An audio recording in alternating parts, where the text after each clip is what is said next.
up arise in the canyon. That's where I long to be with my three good companions. Just my rifle, pony and me. Microciné, bonjour ou bonsoir, ça va dépendre de l'heure à laquelle vous allez découvrir cette nouvelle émission. Alors, le 24 décembre 2022, j'ai reçu pour Noël un livre extraordinaire. Je vais le montrer là. Voilà, c'est celui-ci, de quelques événements sans signification. C'est un film de 74, c'est un film marocain, réalisé par, entre autres par Mustapha Derkaoui, et même s'il y a un collectif derrière. Ce livre a été pensé par Léa Morin. C'est un livre important, c'est un livre DVD. À l'intérieur, il y a le film de Derkaoui. On va parler aussi de la restauration. Il y a beaucoup de choses à dire. Et pour en parler, Léa est là, Léa Morin, et aussi Ahmed Bouhaba, qui est un cadre de la critique de cinéma et que je connais depuis quelques années. Je suis très content en tout cas de renouer le dialogue avec lui, et il a participé aussi à l'élaboration de ce livre important. Je suis très content vraiment de parler de ce cinéaste que je ne connaissais pas. Donc, et c'est grâce à vous que voilà. Et donc, merci en tout cas à vous. Je vous pose d'abord une première question très simple. Comment allez-vous ? Très bien, merci. Et merci de ton invitation aussi pour parler non seulement du film, mais aussi du livre. C'est important, après avoir fait un livre, d'avoir aussi un lieu pour en parler, je trouve. Ouais. Moi, il faut poser la première question véritable qu'on devrait poser pour celles et ceux qui sont un peu, comme moi, même aussi, qui ne connaissaient pas très bien. Juste, c'est qui Mustapha Derkaoui? C'est qui exactement? Et puis surtout, vous avez croisé son œuvre par le biais de quel film? Et comment ça s'est passé quand vous avez découvert cet univers? Je laisse peut-être Ahmed répondre déjà sur qui est Mustapha Derkaoui, puis je prolongerai sur ma rencontre avec lui peut-être. Ouais. Ok, d'accord. Mustapha Derkaoui, c'est un des les premiers cinéastes marocains on pourrait dire, qui ont fondé le cinéma marocain. Après des études brèves à Paris, puis il a laissé tomber pour aller en Pologne. Il a étudié en Pologne avec son frère Abdelkrim. D'ailleurs, ils étaient tous les deux depuis des années, des inséparables. Mustapha Derkaoui en tant que réalisateur et Abdelkrim Derkaoui en tant que directeur de l'image, de photo. Et à leur entrée, leur premier long métrage, c'était vraiment une expérience unique au Maroc. C'est un film qui ont fait à un moment donné de l'histoire du Maroc en général et du cinéma marocain. Et Mustapha Derkaoui déjà été engagé en tant que cinéaste et pas seulement en tant que technicien, au faiseur de films, au faiseur d'images. Au contraire, est venu avec une idée de constituer le cinéma marocain et ça a mal tombé peut-être à l'occasion parce que son premier film était quelques événements sans signification. D'ailleurs, déjà, le titre, il est provocateur. Et ce qui a fait que, à l'époque, c'est les années de plan, donc le, le, le ministre de l'information à l'époque, quand on dit l'information, vous connaissez ce que ça veut dire. Donc, il a vu le film par hasard, ou bien il a vu que quelques images. Il a décidé, comme ça, d'interdire le film. Et ça, le film, il est resté méconnu par le public marocain, mais il est passé clandestinement, comme à l'époque des années de plan. C'est un film militant pour moi. C'est un film qui a posé des questions sur le Maroc, sur le cinéma marocain, sur quel, d'ailleurs, c'est ça ce que j'ai aimé beaucoup, quel cinéma nous voulons à l'époque, parce que ces années-là, on était à la recherche de tout au Maroc après l'indépendance, une dizaine, disons, de l'indépendance qui n'a rien donné, les coups d'État et tout ça. Il y avait une crise des arrestations et au même moment où les jeunes, j'étais encore jeune à l'époque, j'avais 19 ans, je posais les mêmes questions parce qu'il y avait Nesriwan, il y avait Chouf, il y avait des poètes, il y avait des cinémas d'amateurs, aussi le théâtre amateur. On pose la question, qu'est-ce qu'on veut au Maroc? Et Darkawi a posé la question dans ce film, qu'est-ce que, quel cinéma on veut? Et je laisse Léa à continuer sa rencontre, surtout avec Darkawi, puis avec le film. Et le rôle qu'il a joué pour moi, il a joué un rôle magnifique de restaurer le film, et c'est pas seulement de se contenter de restaurer le film comme ils ont fait pas mal d'autres, mais de créer un événement autour du film. Donc, le film, déjà, sa production est faite par sorte de collaboration entre les, les, les, les artistes de l'époque. Et de même pour Léa, elle a essayé de faire un tour, ou bien elle a fait euh, un collectif aussi autour d'elle pour travailler sur ce film et sur le livre. Et d'ailleurs, le livre, il, il est dans le sens du film lui-même. Voilà. Bon, tu as déjà ouvert plein de choses et plein de choses qu'on pourra développer, hein. Mais je peux continuer peut-être aussi sur ta Ouais. question qui était qui est Mustapha Derkaoui et comment on le connaît, parce que finalement, là, on parle de son premier film, mais comme vient de le dire Ahmed, ce film a été longtemps interdit et invisible. Donc, ce n'est pas par son premier film que Mustapha Derkaoui est connu, ou était connu. Maintenant, c'est quelque chose qui revient, mais bien parce qu'il a ensuite réalisé, à ce jour, il est encore, je pense, le cinéaste marocain le plus prolifique qui a réalisé le plus de longs métrages. Donc, il a quand même une riche carrière en réalisation après ce premier film et cette première interdiction. Donc, d'ailleurs, moi, ma rencontre avec Mustapha Derkaoui, je l'ai rencontré en 2014. Je vivais à Casablanca à ce moment-là, tout comme lui, il vit à Casablanca. C'était par l'intermédiaire de la cinéaste Sophie Delvallée, qui réalisait alors un documentaire qui va bientôt être montré d'ailleurs, Librement Mustapha Derkaoui, sur Mustapha.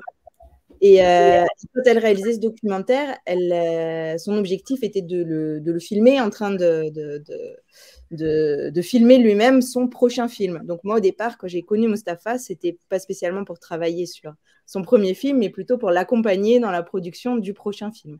Donc c'est un cinéaste qui continue de réaliser malgré les problèmes de santé qu'il a eu.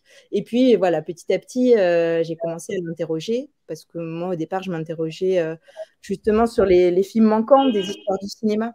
Donc j'ai commencé à l'interroger sur ce premier film. C'est comme ça que la discussion a commencé. Au départ, en parlant d'un film manquant, invisible, et en essayant d'interroger ce film qui n'était plus finalement dans sa filmographie à lui. Mais ce film-là, de quelques événements sans signification, tu en avais déjà entendu parler avant 2014? Et si oui, et quand est-ce que tu as commencé, quand est-ce que tu l'as vu pour la première fois, ce film? Et dans quelles conditions? Alors, bien sûr, entendu parler, ça c'est évident, puisque comme l'a dit Ahmed, c'est un film qui est resté en fait d'une certaine manière un peu mythique, important dans l'histoire du cinéma, parce qu'il avait réuni toute une génération d'artistes, de cinéastes, de comédiens qui s'étaient engagés ensemble donc en 1974 pour réaliser ce film. Malheureusement, le film a été interdit et n'a pas été visible, mais en tout cas, il est resté pour ce qu'il avait mobilisé comme énergie collective.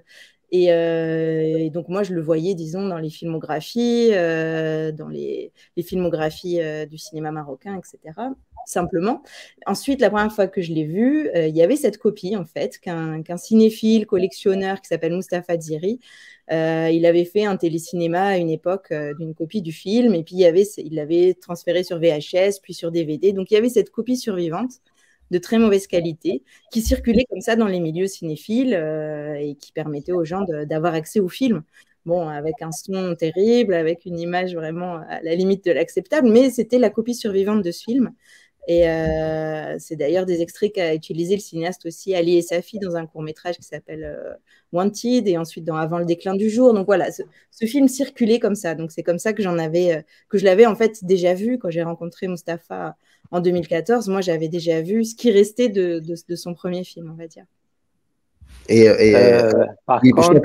je t'en prie, Ahmed. Ouais, par contre, moi, j'ai déjà vu le film en 91.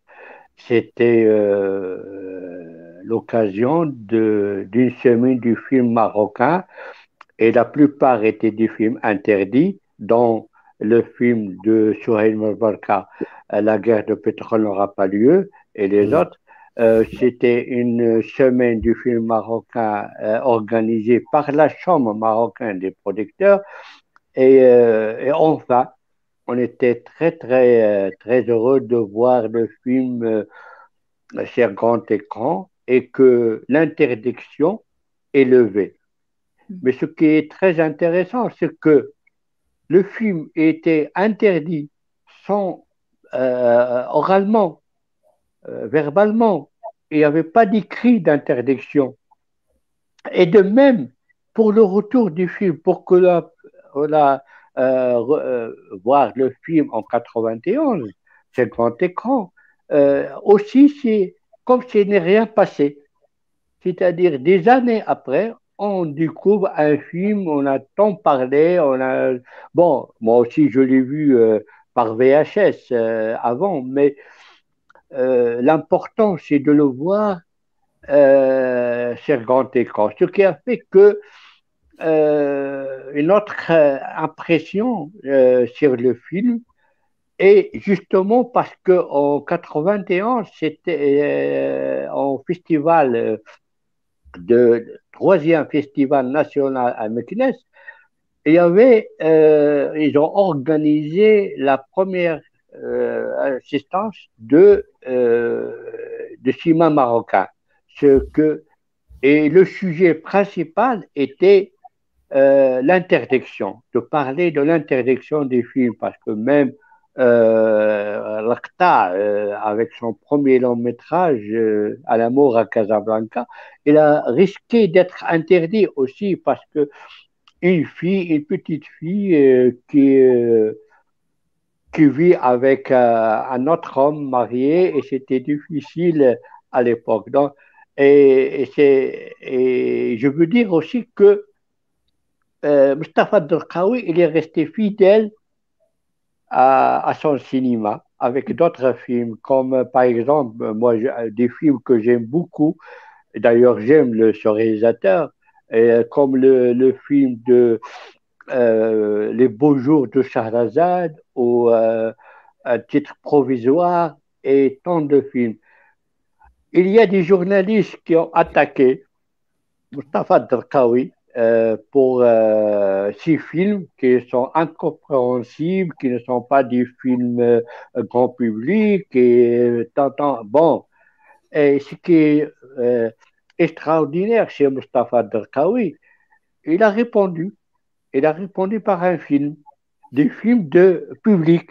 Bon, monsieur, vous n'avez pas aimé mes films. Est-ce que vous croyez que je ne connais pas faire les autres films populaires? Eh bien, je le sais. Je sais le faire. Mais moi, j'ai choisi une version de cinéma engagée à la recherche de la beauté et technique et du sujet.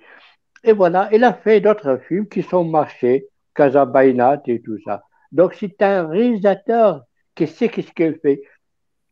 Et bien sûr, on attend après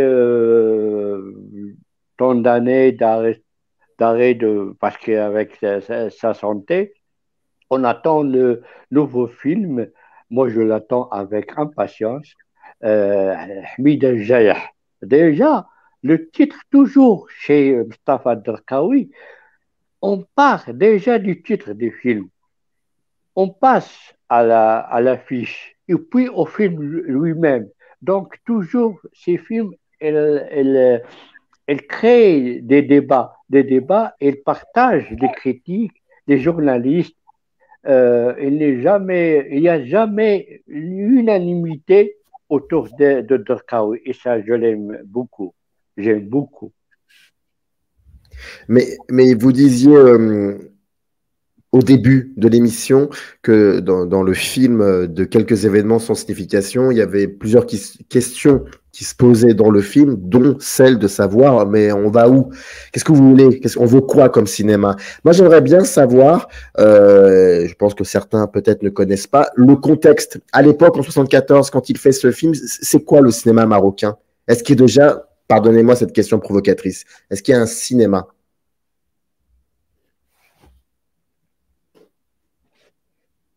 Ahmed, peut-être? Oui, oui, d'accord. Non, on n'avait pas de cinéma à l'époque. Euh, il y a des courts-métrages, il y a des tentatives de films, il y a des films qu'on a fait pour des festivals, mais surtout pour le premier festival méditerranéen à Tanger en 68. Donc des films qui n'ont jamais sorti. Ils ne sont pas parce qu'ils sont interdits ou parce que personne n'en veut. Déjà, il faut parler des exploitants et les propriétaires des salles de cinéma. Déjà, ils boycottent les films marocains. Et ça a commencé à changer un petit peu vers 1970 avec Ousma de Hamid Bennani, dont Ahmed Bouanani a participé, et aussi avec le film Mémoire 14 de Ahmed Bouanani, qui était au début un long métrage documentaire, mais avec la censure qu'il a de directeur de CCM de l'époque, le film devient 1 heure et demie, il devient de 26 minutes. Et après, il y a des films comme le film de Souhaib Ben-Barka, Mille et une mains, et après, il y avait le Hal de Ahmed Manouni, ça a commencé, le coiffeur du quartier des pauvres. Mais ce sont des films qu'on produisait à l'époque durant 2 ans, 3 ans. Donc, il n'y avait pas vraiment une industrie ou un cinéma marocain. On était toujours à la recherche du cinéma marocain jusqu'à les années 90, toujours. Et je pourrais dire, même maintenant, on est encore à la recherche du cinéma marocain. On n'a pas encore trouvé. Tu vois? Parce que maintenant, il y a des films de télé avec la nouvelle génération. La nouvelle génération, ils font actuellement des films soi-disant grand public, comiques. Ce sont les mêmes films, les mêmes feuilletons qu'ils faisaient à la télé. Ils le font maintenant pour le cinéma. Et la seule différence, c'est que grand écran. On voit un film chez grand écran, alors que c'est le même vision de ces réalisateurs, les jeunes, alors que moi j'ai cru que voilà, peut-être que la nouvelle génération va donner plus que les anciens, mais malheureusement non, à part bien sûr quelques-uns. Par exemple, on produit maintenant la qualité, pas la qualité, la quantité, pardon. On a 30 films et on trouve parfois un dans 30 films. 50 courts-métrages, on trouve 2. 15 documentaires, on trouve un qui marche. Donc, ce sont des films de production locale pour la télé, pour les télés et pour le grand public. Et c'est tout. Donc, on est encore à la recherche du cinéma marocain. Et l'industrie qu'il y a, c'est pour les films étrangers. qui sont tournés au Maroc. Même cela, maintenant, il n'est plus comme il était avant. Donc, toujours à la recherche du cinéma marocain. Mais ce que la question posée aussi sur le contexte à ce moment-là, où en est le cinéma marocain, c'est vraiment particulièrement important pour ce film, pour plusieurs raisons, mais déjà parce que quand les frères Derkaoui reviennent au Maroc, en fait, ils ont passé 8 ans d'études en Pologne dans une très grande école de cinéma. Donc déjà, il y avait une vraie attente. On est donc au début du cinéma marocain et il y a une attente de la part de tout le monde, du public, des artistes. Il y a une attente d'un cinéma marocain qui doit émerger. Donc, ces frères Derkaoui, qui sont dans une des plus grandes écoles de cinéma, étaient attendus, même par des personnes qui ne les connaissaient pas. Enfin, le mot se passait, ce qui explique aussi peut-être l'engouement. Et il y a aussi autre chose, c'est finalement aussi, disons peut-être la radicalité esthétique ou cinématographique qu'a emprunté Mustapha avec ce film, était aussi difficilement acceptée à un moment où le cinéma est encore naissant. Donc, il y a pas, donc lui, il vient directement peut-être déconstruire les schémas narratifs, cinématographiques, venir comme ça avec cette idée d'un cinéma nouveau, alors même qu'il n'y avait pas à côté, disons, un cinéma classique qui existait, quoi. Donc, ça a été aussi une sorte d'explosion quelque part, en parallèle de l'interdiction aussi, cette difficulté peut-être d'être capable de comprendre ou d'appréhender le cinéma de Mustapha Derkaoui à ce moment-là. Encore une question. Oui, je t'en prie, Ahmed. Ouais, excuse-moi, parce que je veux rester dans le contexte même, parce que les années quand le film est réalisé de Mustapha Derkaoui, quelques événements, c'est que il faut prendre en considération la période où on était, c'est les années de plomb. Et il y avait aussi une émergence de la culture avec Khatebi, avec Nissabouri, avec Labi. Donc, il y avait aussi des revues qui posent la question sur la culture marocaine, sur la poésie marocaine, sur le théâtre marocain et sur le cinéma marocain. La revue Choufle a organisé une table ronde avec pas mal de réalisateurs qui sont venus de partout. Il est resté vraiment un document magnifique. Il y a aussi la revue Cinéma 3 dirigée par Nordin Sahel, aussi a posé ces questions. Et n'oubliez pas aussi que on était très influencé à l'époque par le cinéma de l'Amérique du Sud, ou ce qu'on pourrait dire la troisième cinéma. Le troisième cinéma, il faut aussi la poser dans le contexte que il y avait la création des pays non alignés, parce que tout est politique. Alors, excusez-moi pour dire qu'on ne peut pas échapper à la politique. Tout ça, ça enchaîne à cette époque-là. Et les revues et les journaux de l'époque, Maghreb Information avec Mohamed Djibril et Sahel aussi, ils ont posé la question depuis, et la Fédération des ciné-clubs elle-même a posé cette question, ce qui a fait qu'ils ont arabisé les ciné-clubs, ils ont créé ils ont fait une sorte de scission avec la Fédération marocaine française. Elle était au début, la marocaine était l'antenne avec Paris, mais avec la création de la Fédération nationale marocaine en 1973 par Sahel et d'autres, il y avait même Ahmed Bouanani au même moment. Donc, il y a des changements. On a posé des questions à l'époque, à tous les niveaux et aussi pour le cinéma. Excuse-moi, Samir, je t'interromps. Mais tu rigoles, mais ça va pas ou quoi? Mais je pourrais t'écouter des heures et des heures. Mais juste encore une question avant qu'on parle aussi du livre, parce que ça m'intéresse de savoir comment il a été pensé, construit, la restauration. Ça, il faut absolument qu'on en parle de ça. Mais juste une dernière question. Comment vous pourriez définir parce que comme tu disais très bien, Léa, il n'a pas fait qu'un film, même si effectivement ce film a été interdit assez vite. Encore qu'on apprend dans le livre qu'il y a eu une projection comme ça en loose day, on va dire ça, au cours d'un festival, mais je trouve ça génial, ça, c'est ce moment-là, mais peut-être on va en parler après par Nourdine Saïd, le regretté Nourdine Saïd. Comment vous pourriez définir avec vos propres mots le cinéma de Mustapha Derkaoui? Comment vous le définirez? Léa, je t'en prie. Ben, un cinéma qui est jamais vraiment là où on l'attend aussi. Donc, c'est pour ça que c'était important ce qu'a dit Ahmed tout à l'heure, cette histoire que c'est un cinéaste qui, après avoir fait des films, il avait un projet. Déjà, c'est un cinéaste qui a un projet cinématographique clair, annoncé dès le début, dès ses premiers films.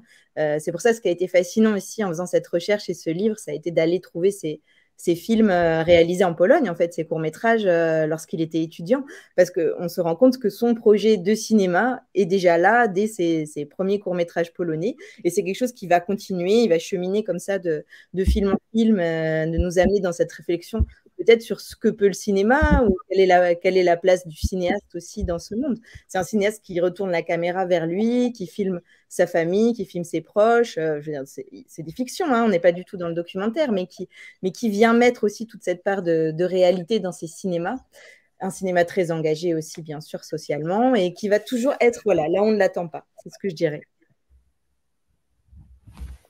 Qu'est-ce que tu rajouterais quoi, Ahmed, à ça? Si tu devais définir son cinéma, ce serait quoi?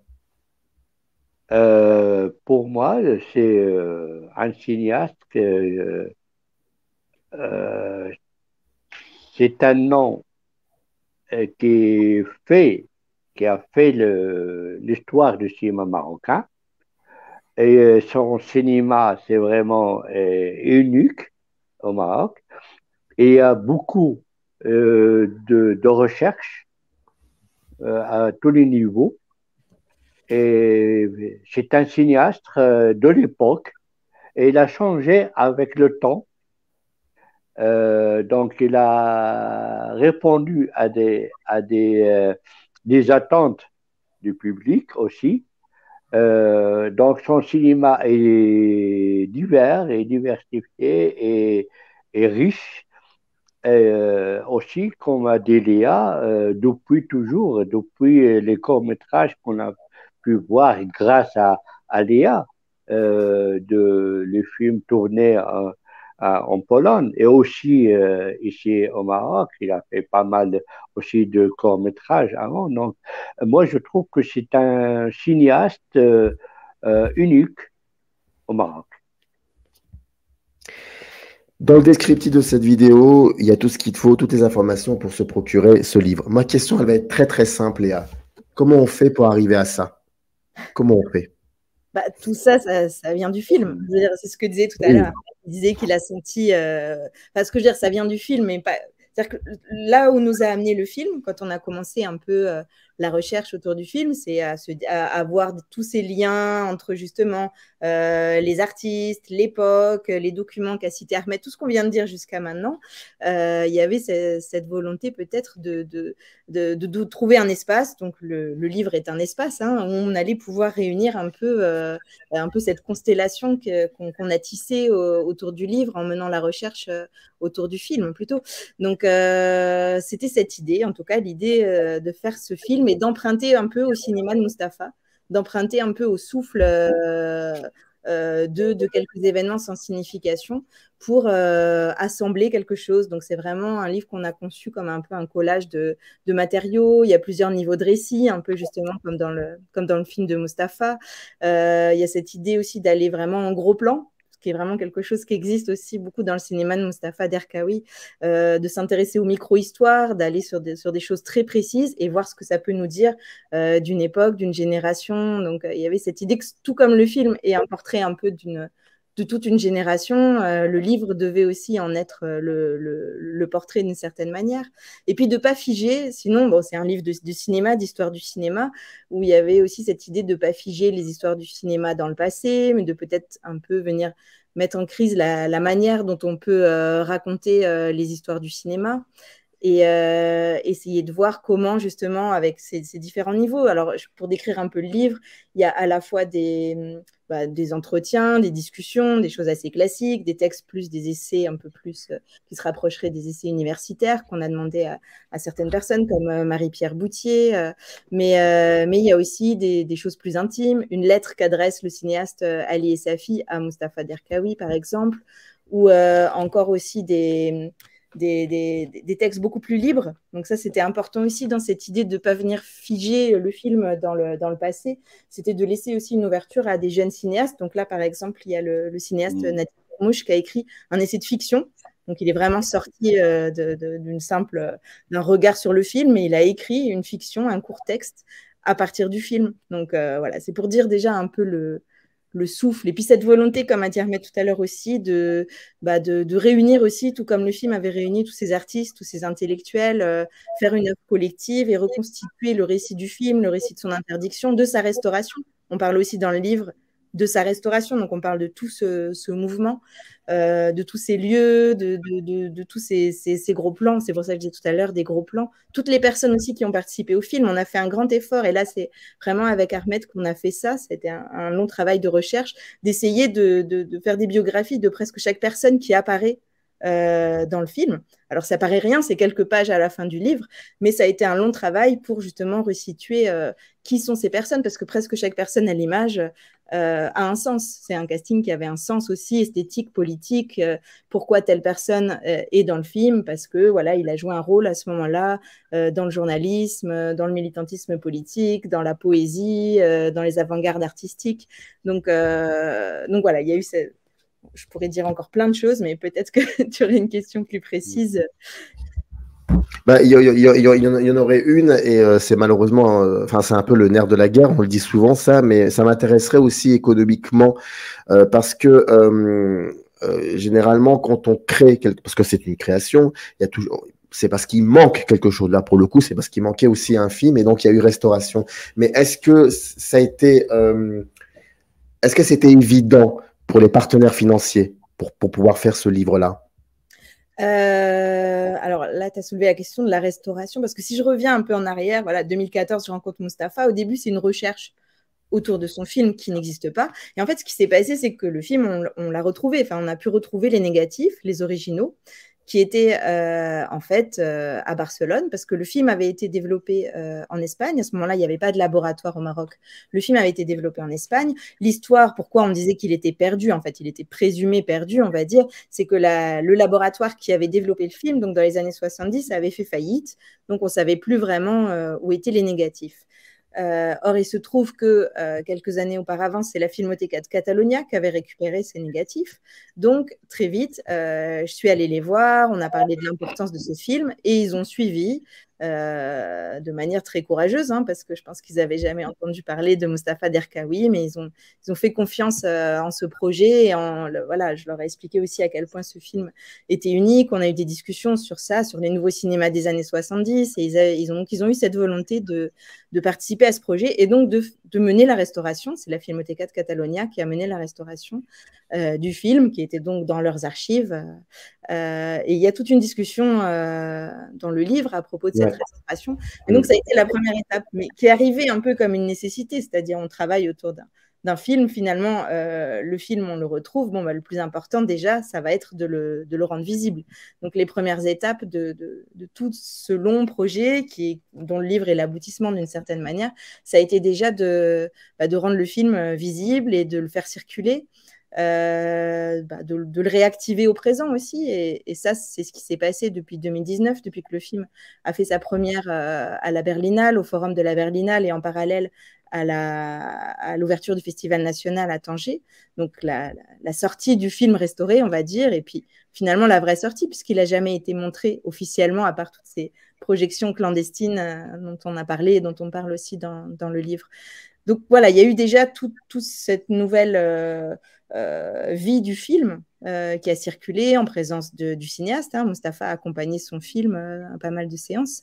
Et en parallèle, donc, la fabrication du livre pour venir, voilà, un peu, à la fois, c'est un livre DVD, c'est un livre-film. Le film est là, l'important, c'est qu'il soit disponible, surtout le plus largement possible, qu'il retrouve sa place, on va dire, dans l'histoire du cinéma. C'était le projet de base. Alors, quand j'entends que des étudiants font des recherches sur ce film ou se lancent sur que ce soit dans des corpus, dans des projets de doctorat ou de master, c'est un plaisir incroyable parce qu'il y a quelques années, on tapait le nom du film sur Internet, on ne trouvait rien, pas même une information. J'imagine. Allez, Samy. Non, vas-y, tu rigoles. Tu es mon invité, je t'en prie. Non, je veux dire que l'importance du livre, c'est que ce qu'on a dit tout à l'heure, et en plus parce qu'il contient le DVD. Dans le livre, il y a le DVD. Donc, les personnes qui veulent faire une étude ou bien ils veulent accompagner leur lecture, on pourrait le faire aussi en regardant le film. Donc, le livre, il contient le DVD, d'une part. D'autre part, le livre, il n'est pas classique. C'est-à-dire, il n'y a pas que des textes. Il y a des archives, là. Donc, on parle cinéma. Même dans le livre, on n'était pas fermé, surtout Léa, c'est elle qui a ce concept de ce livre, d'avoir la richesse, parce qu'il a trouvé l'archive des photos, des articles, de pas mal de choses. Donc, il les a insérés dans le livre, ce qui est devenu pour moi un livre très précieux et riche au niveau des textes, riche au niveau de l'archive et riche aussi par le DVD qui est dans le livre. Ça, c'est. Et même la mise en page aussi, il ne faut pas oublier, c'est la mise en page de ce livre, elle est magnifique.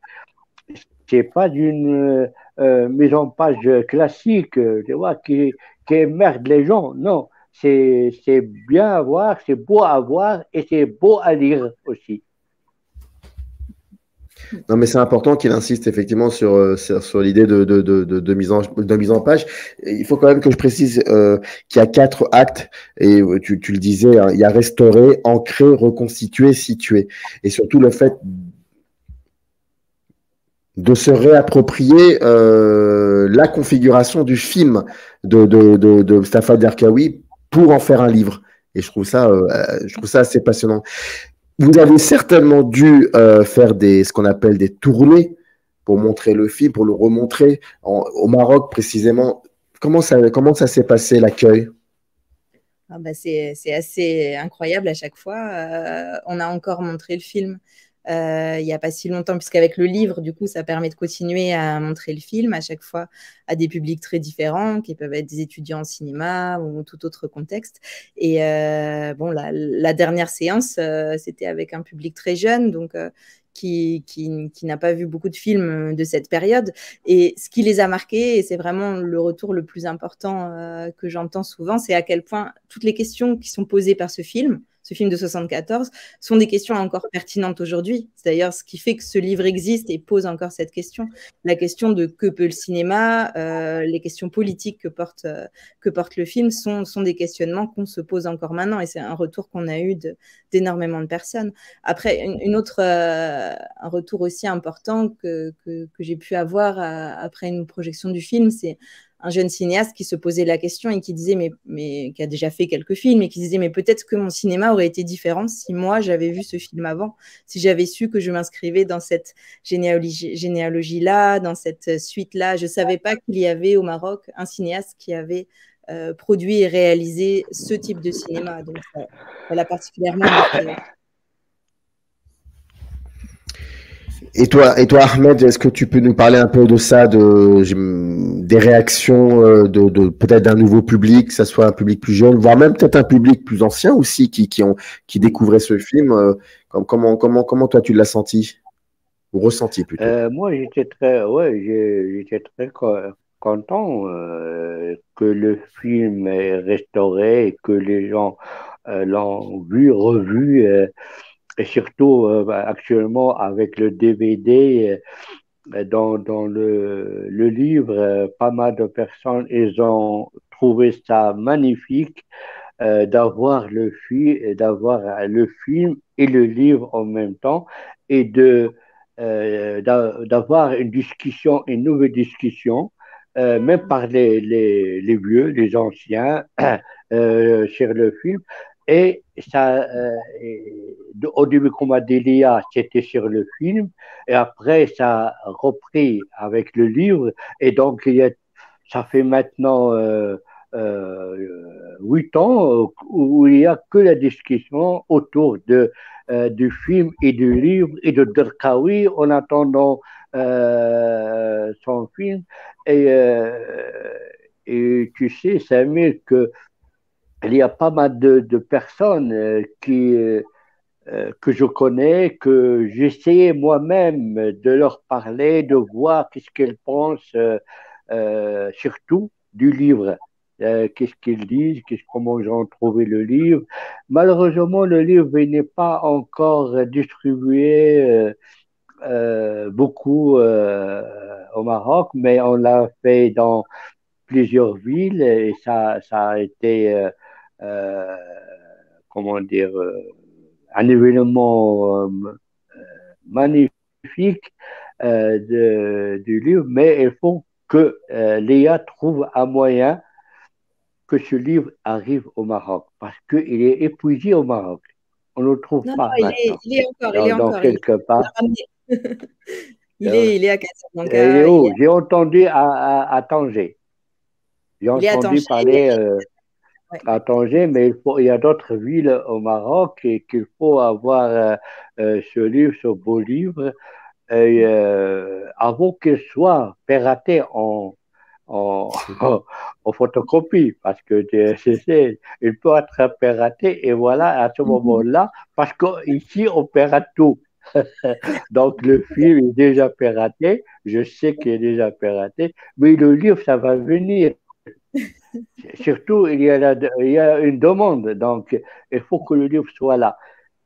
Et je suis très content aussi de te parler de l'histoire de cinéma, du film de Derkaoui, de son livre avec Léa, en compagnie de Léa, et Samir, que je connais, que tu es très pertinent envers le cinéma, et que je vous parle, tu sais, Samir, de les archives de Bouanani, parce qu'il y avait pas Oui, mal oui. je suis aux archives de Boanani et si tu veux, je peux te faire une visite. Il y a même une demoiselle actuellement qui fait ses recherches sur Boanani. Elle est là. Donc, c'est magnifique aussi de parler et d'enchaîner parce que ce sont de la même génération. Ahmed Bouanani et Mustafa Darkawi, ce sont bien qu'ils n'ont jamais travaillé ensemble, mais ils se respectent et chacun a son cinéma. Et d'ailleurs, dans le livre, ça t'importe, Ahmed Bouanani a écrit sur Mustafa Darkawi, vraiment, il a salué dans ce livre, et surtout avec ce nouveau film et avec les autres films. Tu vois, donc on est dans le bain, on est Et surtout dans que l'histoire.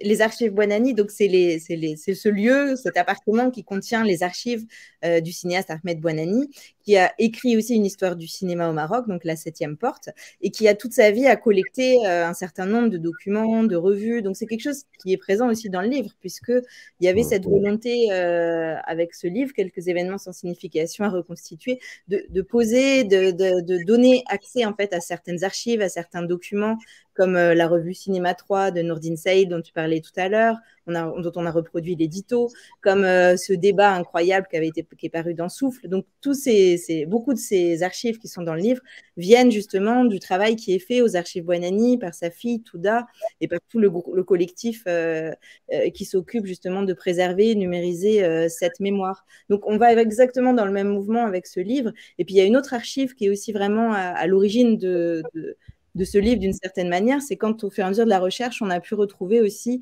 les archives, c'est lui qui nous les a petit à petit dévoilées, les archives du frère de Mustapha Derkaoui, donc Abdelkrim Derkaoui, qui est le chef opérateur du film.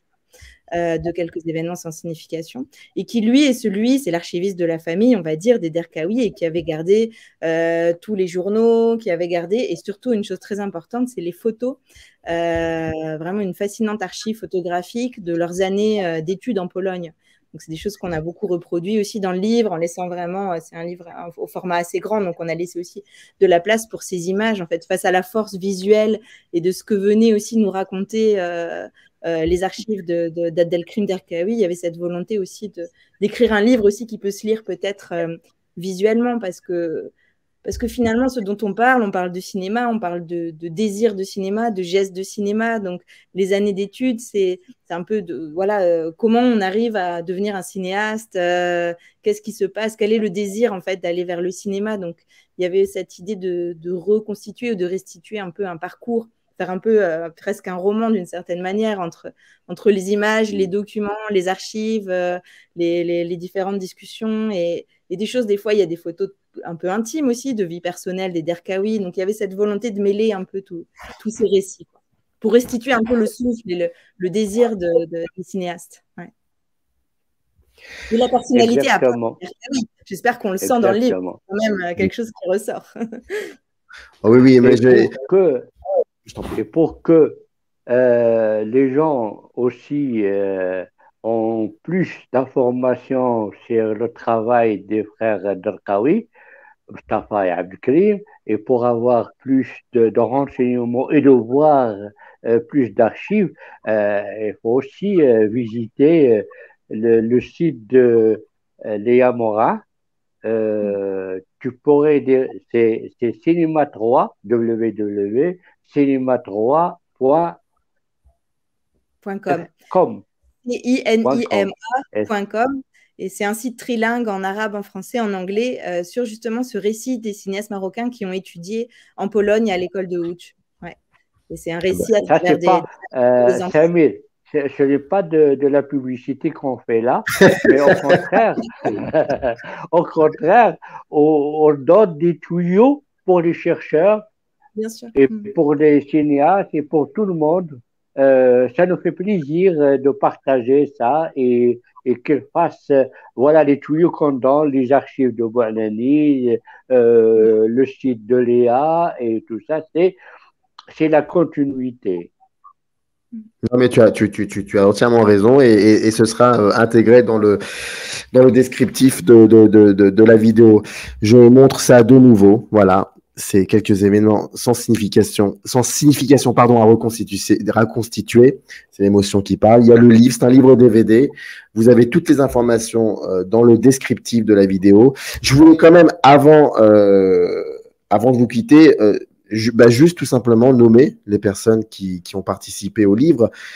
Donc, je lis tout simplement, composé par Léa Moras, on l'a dit, avec une préface de Mustapha Derkaoui. Il y a des textes et entretiens donc d'Ahmed Bourhaba, qui est là aujourd'hui, Nadir Bourmouche, Tarek El Haïk, Ali Essafi, la Filmothèque de Catalunya, alors c'est Rosa Cardona, Mariona Bruzzo et Esteve Riombo, Mohamed Jibril, Tony Mareni, Mustapha Nessabouri, Marie-Pierre Boutier, Nordine Saïd, Racha Salti, Monica Talakzik, et avec la participation de William Haddad et Omar Hadi, et aussi Léa Mora qui a écrit un texte, qui a participé en tout cas à l'écriture du texte et l'édition des DVD. Et l'éditeur, donc c'est Zaman Books, et la graphique, donc Delia Dondin de Tom et Delia Graphisme. Donc on fait un travail formidable. Ça a été aussi un grand travail d'équipe justement avec l'éditeur et la graphiste pour essayer de restituer ce qu'on avait envie. Et ils ont été très, très à l'écoute justement sur cette volonté d'aller vers un livre qui n'est pas classique, je dirais. Exactement. Merci Léa, merci Ahmed. Léa en direct de Rennes, Ahmed en direct du Maroc. Merci à vous deux en tout cas d'avoir répondu présent. C'était un plaisir. Et puis maintenant, j'ai envie de dire que celles et ceux qui nous ont regardés n'ont plus d'excuses. Voilà. C'est à vous. C'est à vous maintenant. Merci à vous deux. Merci. Très bonne journée. Générique. Upper rise in the canyon, that's where I long to be, with my three good companions.